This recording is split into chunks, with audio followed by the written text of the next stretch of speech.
That's enough. Don't want to embarrass the guy. Welcome to the White House, everybody.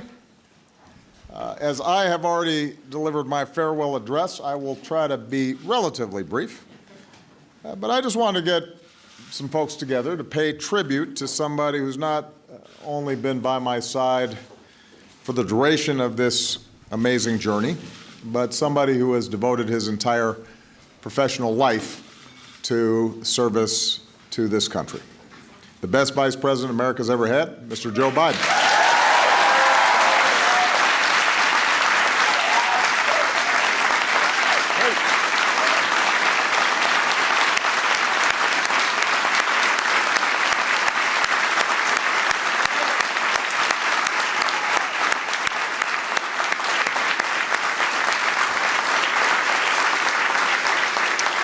This also gives the internet one last chance to talk about our bromance.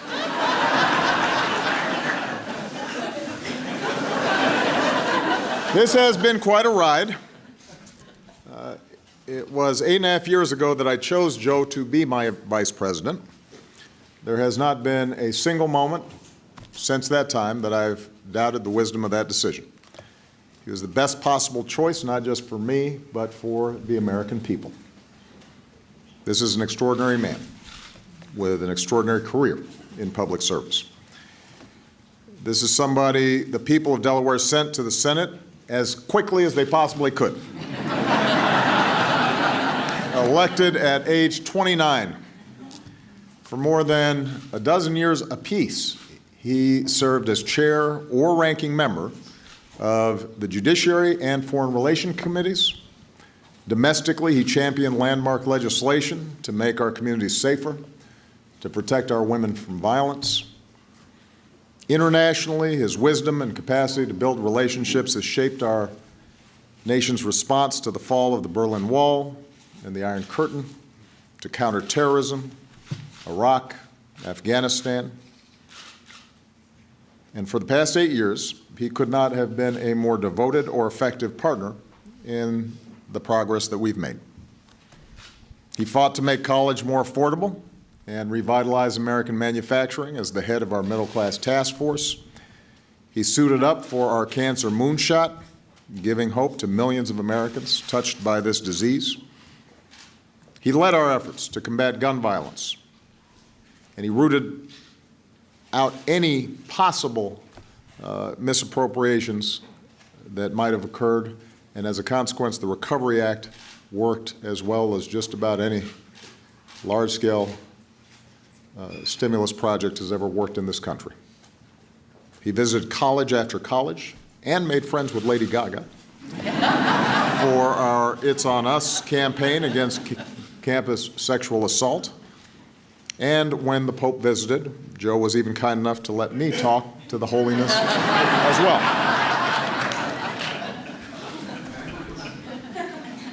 Behind the scenes, Joe's candid, honest counsel has made me a better president and a better commander-in-chief. From the Situation Room to our weekly lunches to our huddles after everybody else is cleared out of the room, he's been unafraid to give it to me straight, even if we disagree. In fact, especially when we disagree. And all of this makes him, I believe, the finest vice president we have ever seen. And I also think he has been a lion of American history. The best part is he's nowhere close to finish. In the years ahead, as a citizen, he will continue to build on that legacy internationally and domestically. He's got a voice of vision and reason and optimism and love for people, and we're going to need that spirit and that vision as we continue to try to make our world safer and to make sure that everybody's got a fair shot in this country. So, all told, that's a pretty remarkable legacy, an amazing career in public service. It is, as Joe once said, a big deal.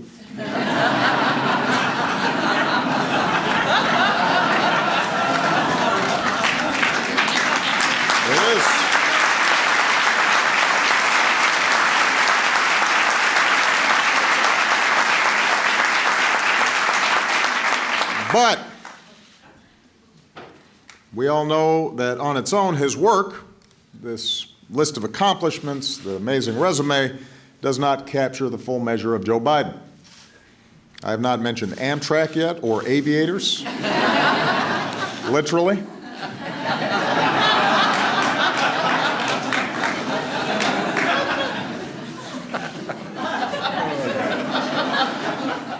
Folks don't just feel like they know Joe, the politician, they feel like they know the person.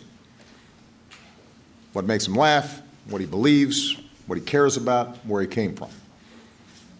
Pretty much every time he speaks, he treats us to some wisdom from the nuns who taught him in grade school, or an old Senate colleague, but of course most frequently cited, Catherine and Joseph Sr., his mom and dad.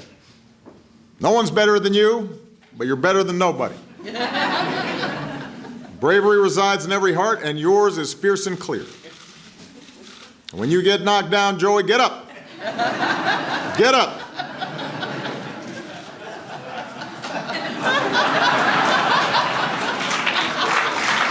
Get up.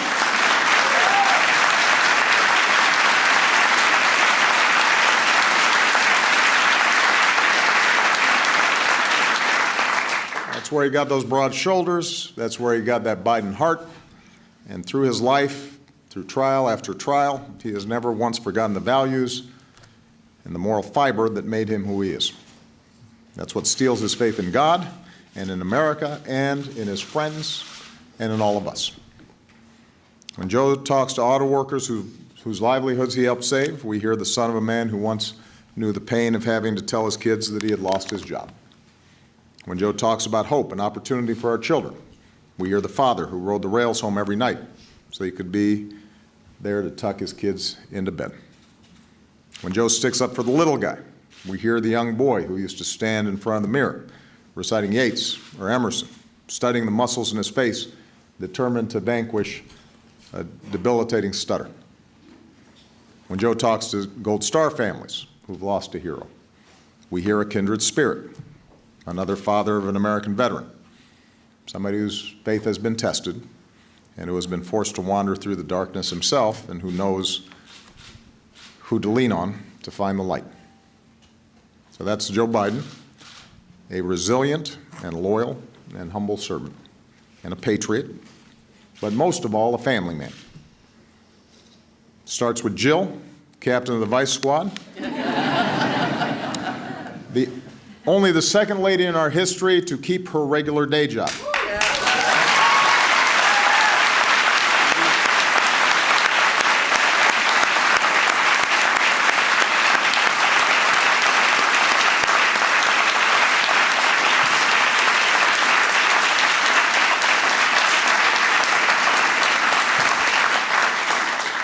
Jill says teaching isn't what she does, it's who she is. A few days after Joe and I were inaugurated in 2009, she was back in the classroom teaching. That's why when our administration worked to strengthen community colleges, we looked to Jill to lead the way. She's also traveled the world to boost education and empowerment for women. And as a Blue Star mom, her work with Michelle to honor our military families will go down in history as one of the most lasting and powerful efforts of this administration.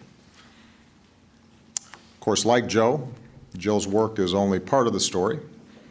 She just seems to walk this earth so lightly, spreads her joy so freely. And she reminds us that although we're in a serious business, we don't have to take ourselves too seriously. She's quick with a laugh or a practical joke, disguising herself as a server at a party she once hosted to liven the mood. She once hid in the overhead compartment of Air Force Two to scare the senior staff. Because why not? She seems to have a sixth sense of when to send a note of encouragement to a friend or a staffer, a simple thank you, or a box of macaroons. She is one of the best, most genuine people that I've met, not just in politics, but my entire life. She is grounded and caring and generous and funny, and that's why Joe is proud to introduce himself as Jill Biden's husband. And to see them together is to see what real love looks like, through thick and thin, good times and bad. It's an all-American love story. And Jill once surprised Joe by painting hearts on his office windows for Valentine's Day. And then there are these Biden kids and grandkids. They're everywhere. They're all good looking.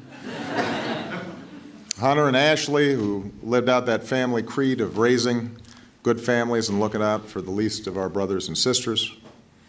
Bo was watching over us with those broad shoulders and mighty heart himself, a man who left a beautiful legacy and inspired an entire nation.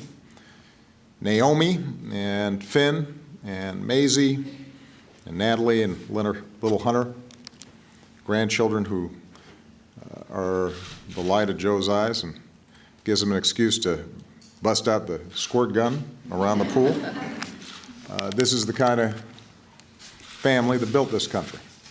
That's why my family is so proud to call ourselves honorary Bidens. As Yeats put it, because I had to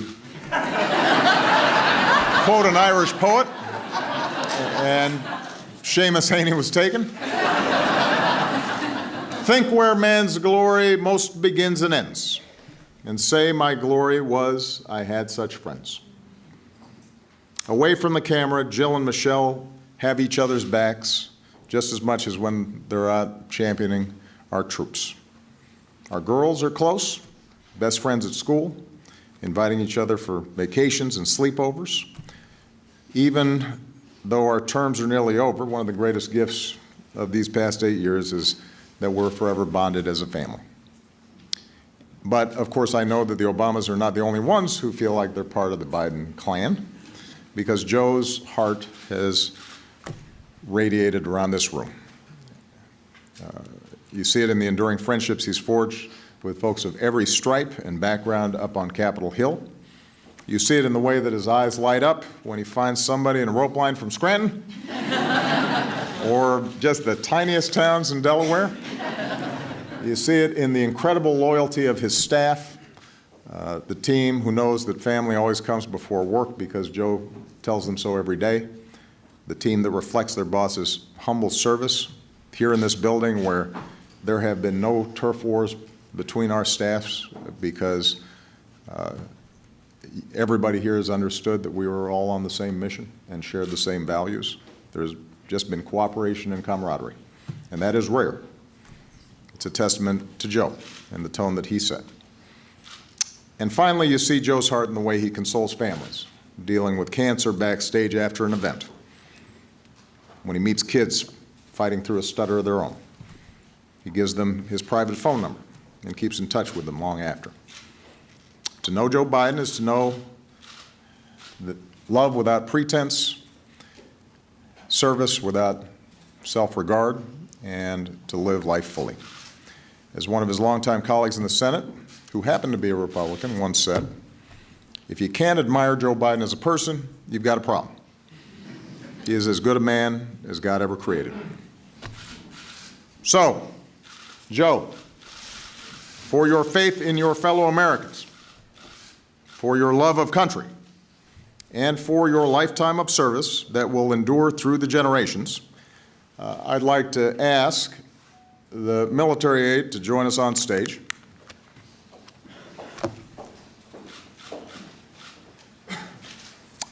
For the final time as president, I am pleased to award our nation's highest civilian honor, the Presidential Medal of Freedom.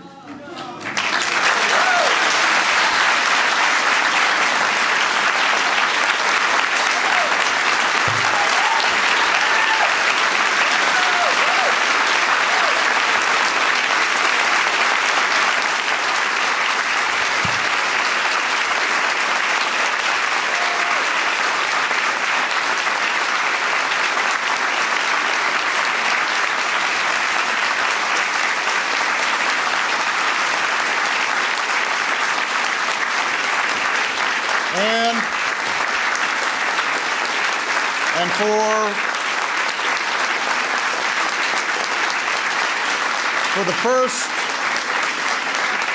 for the first and only time in my presidency, I will bestow this medal with an additional level of veneration, an honor my three most recent successors reserved for only three others: Pope John Paul II, President Ronald Reagan, and General Colin Powell.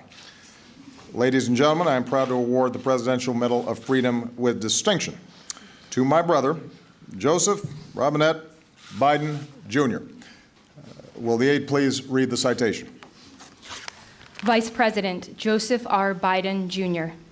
In a career of public service spanning nearly half a century, Vice President Joseph R. Biden, Jr. has left his mark on almost every part of our nation, fighting for a stronger middle class, a fairer judicial system, and a smarter foreign policy, providing unyielding support for our troops, combating crime and violence against women, leading our quest to cure cancer, and safeguarding the landmark American Recovery and Reinvestment Act from corruption. With his charm, candor, unabashed optimism, and deep and abiding patriotism, Joe Biden has garnered the respect and esteem of colleagues of both parties, and the friendship of people across the nation and around the world, while summoning the strength, faith, and grace to overcome great personal tragedy. This son of Scranton, Claymont, and Wilmington has become one of the most consequential vice presidents in American history, an accolade that nonetheless rests firmly behind his legacy as husband, father, and grandfather. A grateful nation thanks Vice President Joseph R. Biden, Jr. for his lifetime of service on behalf of the United States of America.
President.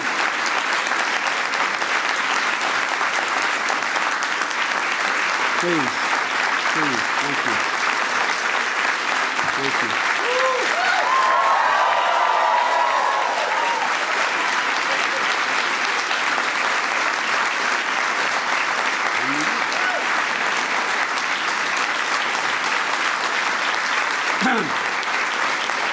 Please. Thank you.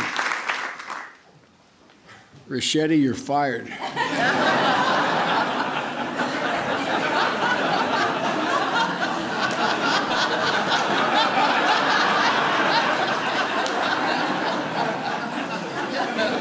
For the press, Ricchetti's my chief of staff. I had no inkling. I thought we were coming over, Michelle, for you, Jill, and Brock and I, a couple of senior staff, to toast one another and say what an incredible journey it's been. Mr. President, you got right the part about my leaning on Jill. But I've also leaned on you and a lot of people in this room.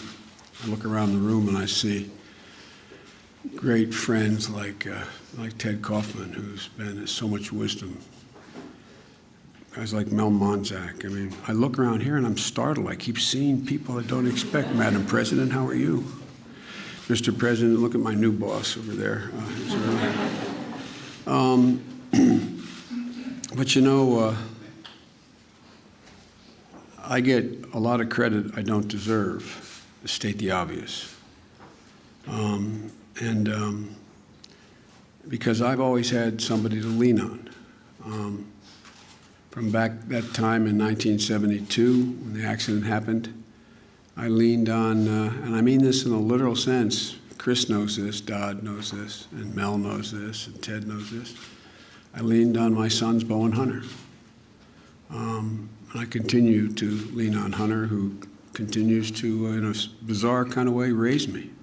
I mean, I've leaned on them. You know, Mr. President, you observed early on that when either one of my boys would walk in the room, they'd walk up and say, "Dad, what can I get you? Dad, what do you need?" And then Jill came along, and she saved our life. No man deserves one great love, let alone two. But everybody knows here, I am Jill's husband. Everybody knows that I love her more than she loves me, with good reason.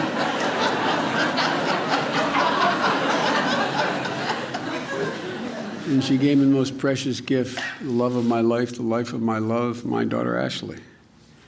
And I've continued to lean on the family. President, you kidded me once. You heard that in the preparation for the two debates, vice presidential debates that I had, only had two, that Bo and Hunt would be the last people in the room, and Bo would say, "Look at me, Dad, look at me. Remember home base, remember." So, and the Secret Service can tell you, Mr. President, that Bo and Hunt and Ashley continue to have to corral me. We're at one of the national parks, and I was climbing up on top of a bridge to jump off the bridge with a bunch of young kids, and I hear my sons yelling, "Dad, get down, now!" And I just started laughing so hard I couldn't stop, and I said, I was just going to do a flip-off, full gainer off here. I said, "Dad, the Secret Service doesn't want you up there, Dad. Look at me, Dad." You know, so we've never figured out who the father is in this family. And, Mr. President, you know that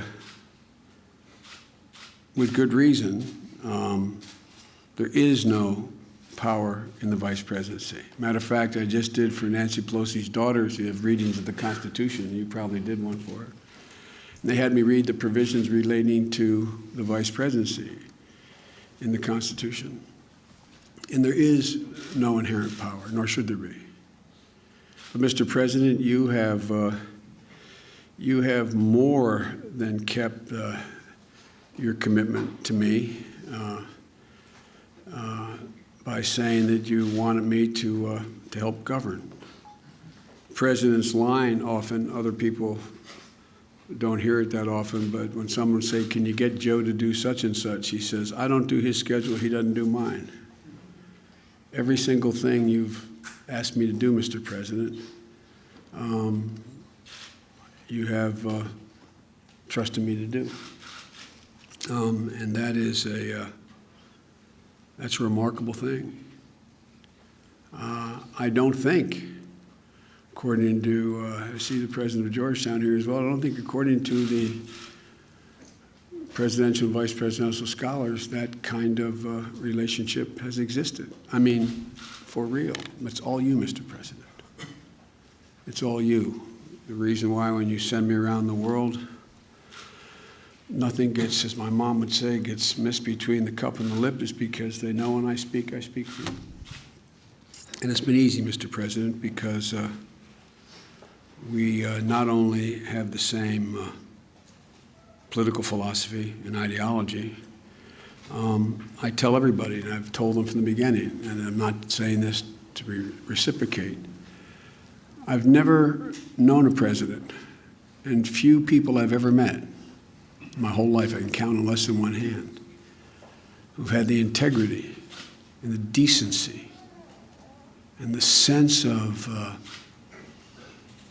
other people's needs like you do. I know you're upset when I told a story about when Hunt and I were worried that Bo would have to that he would, as a matter of honor, decide he had to step down as Attorney General while he was fighting his battle because he had aphasia. He was losing his ability to speak. And he didn't want to ever be in a position where, to him, everything was about duty and honor. And I said, and he may resign. I don't know. I just have a feeling he may. And Hunt and I had talked about this. And I said, he doesn't have any other income, but we're all right because Hunt's there and I can sell the house. We're having a private lunch like we do once a week. And this man got up, came over, grabbed me by the shoulders, and looked me in the eye and said, don't you sell that house. You love that house. I said, it's no big deal, Mr. President. He said, I'll give you the money. We'll give you the money. Promise me. Promise me. You won't sell that house. I remember when Ashley, Mr. President, we were in the Oval, and Ashley was in an elevator. And the elevator plummeted she was with a group of people, I forget which building in Philadelphia, and it plummeted to the ground. And immediately the service was worried that, she may have been badly hurt. And I got up to take the call, and you didn't let up until you made sure your service followed through and made sure everything was all right. But Mr. President, we kid about both about marrying up. We both did that kind of thing. But the truth of the matter is, I said this to Michelle last night. Michelle is the finest first lady, in my view, that has ever served in the office. There's been other great first ladies, but I really genuinely mean it.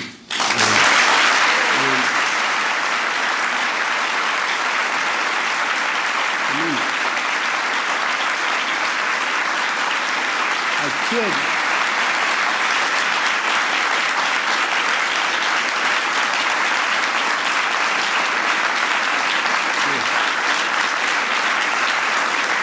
When I got to meet Michelle's brother, and he told me about how you guys were raised, and I got to know and love your mom.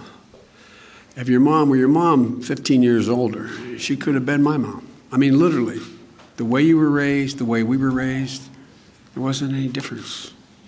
And I knew that this decision to join you, which was the greatest honor of my life, was the right decision on the night we had to go and accept the nomination, be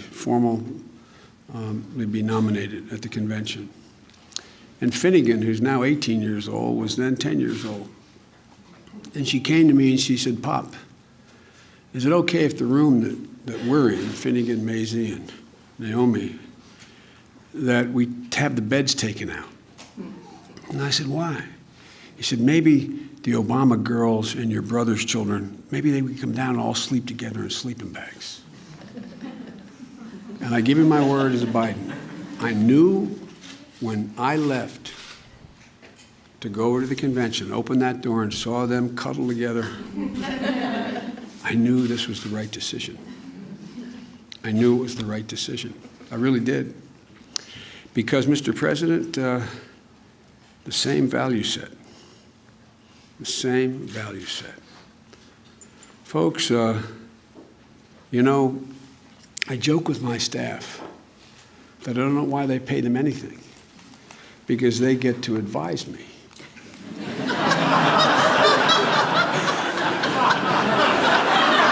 Let me explain what I mean by that.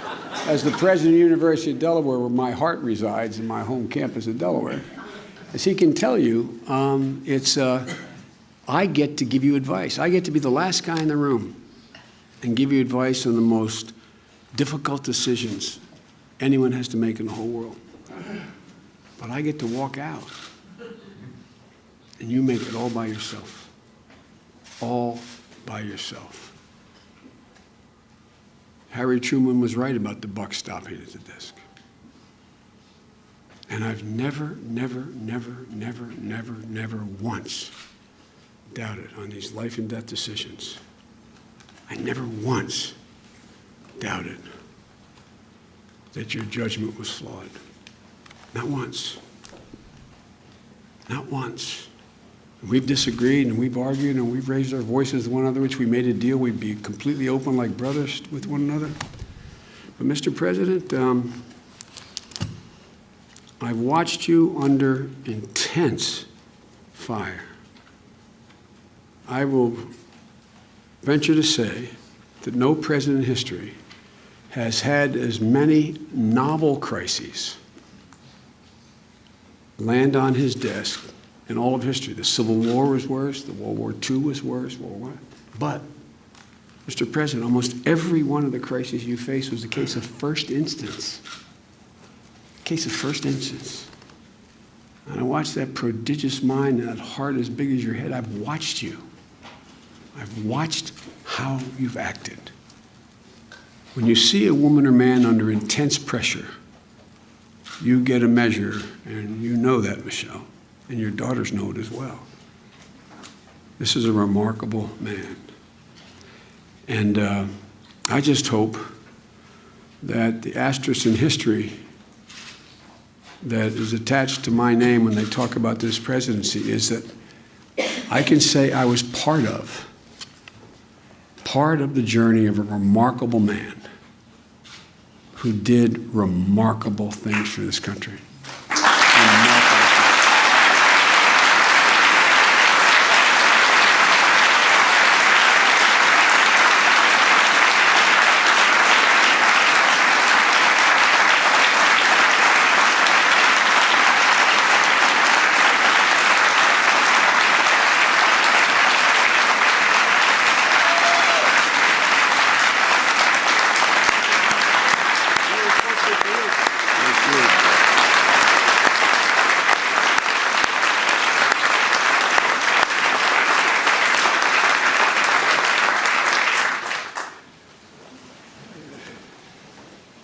You know I can't let a comment go by without quoting an Irish poet.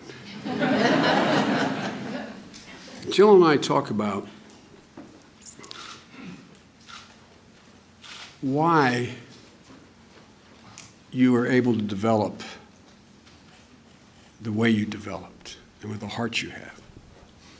Michelle and I have talked about it. I've confided in Michelle. I've gone to her for advice. We've talked about this man. You give me insight. And I think it's because, Mr. President, you gave me credit for understanding other people's misery and suffering. Mr. President, there's not one single solitary ounce of entitlement in you, or Michelle, or your beautiful daughters. And you girls are incredible. You really are. That's not hyperbole. You really are.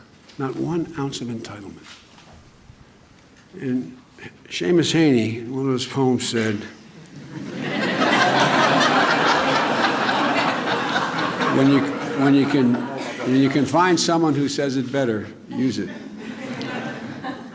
He said, "You carried your own burden, and very soon, your symptoms of creeping privilege disappeared."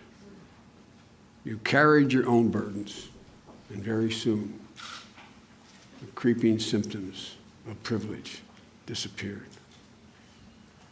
Mr. President, you have sometimes been like a lone wolf, but you carried yourself in a way that's pretty remarkable. The history of the journey, your journey, is something people are going to write about a long time. And I'm not being solicitous when I say this. And you're so fortunate, both of you, to have found each other. Because all that grounding, all that you had, made this guy totally whole. And it's pretty amazing. Mr. President, this honor is not only well beyond what I deserve, but it's a reflection of the extent and generosity of your spirit I don't deserve this, but I know it came from the President's heart. There's a Talmudic saying that says, what comes from the heart enters the heart. Mr. President, you have creeped into our heart, you and your whole family, including Mom, and you occupy it. It's an amazing thing that happened. I knew how smart you were. I knew how honorable you were. I knew how decent you were from the couple years we worked in the Senate. And I knew what you were capable of. But I never fully expected that you'd occupy the Biden's heart, from Hunter, Ashley, my sister, all of us. All of us. And, Mr. President,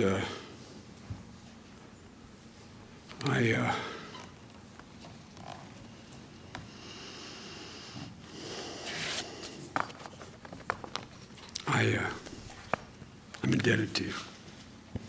I'm indebted to your friendship. I'm indebted to your family. And I'll tell you, I'll end on a humorous note. We're having lunch, our lunches, and mostly, and it's whatever in either one of our minds. We talk about family an awful lot.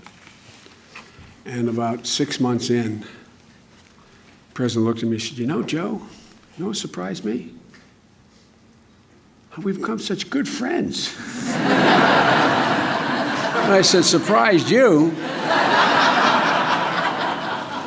But that is candid Obama. And it's real.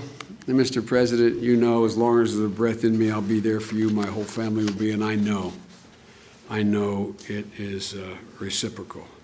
And I want to thank you all so very, very, very much. All of you for being here.